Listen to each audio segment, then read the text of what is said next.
الدین ایوبی کون ہے؟ الناصر صلاح الدین یوسف بن ایوب، عربی الناصر صلاح الدین یوسف بن ایوب، جنہیں عام طور پر صلاح الدین ایوبی کے نام سے جانا جاتا ہے، ایوبی سلطنت کے بانی تھے۔ وہ نہ صرف تاریخ اسلام بلکہ تاریخ عالم کے مشہور ترین فاتحین اور حکمرانوں میں سے ایک ہے۔ وہ 1178 عیسوی میں موجودہ عراق کے شہر تکریت میں پیدا ہوئے۔ ان کی زیر قیادت ایوبی سلطنت نے مصر، شام، یمن، عراق، حجاز اور دیار بکر پر حکومت کی۔ صلاح الدین ایوبی کو بہادری، فیاضی، حسن و خلق، سخاوت اور بردباری کے باعث نہ صرف مسلمان بلکہ مسیحی بھی عزت کی نگاہ سے دیکھتے ہیں۔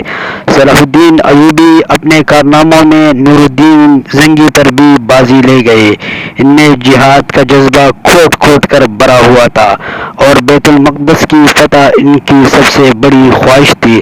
صلاح الدین کو فاتح بیت المقدس بھی کہا جاتا ہے، جنہوں نے 1187 عیسوی میں یورپ کی متحدہ افواج کو عبرتناک شکست دے کر بیت المقدس ان سے آزاد کروا لیا تھا۔ صلاح الدین ایوبی 1193 عیسوی میں دمشق میں انتقال کر گئے۔ انہوں نے اپنی ذاتی دولت کا زیادہ تر حصہ اپنے رعایا کو دے دیا۔ وہ مسجد بنو امیہ سے متصل مقبرے میں مدفون ہے۔ مسلم ثقافت کے لیے اپنی اہمیت کے ساتھ ساتھ صلاح الدین کا کرد، ترک اور عرب ثقافت میں نمایاں طور پر احترام کیا جاتا ہے۔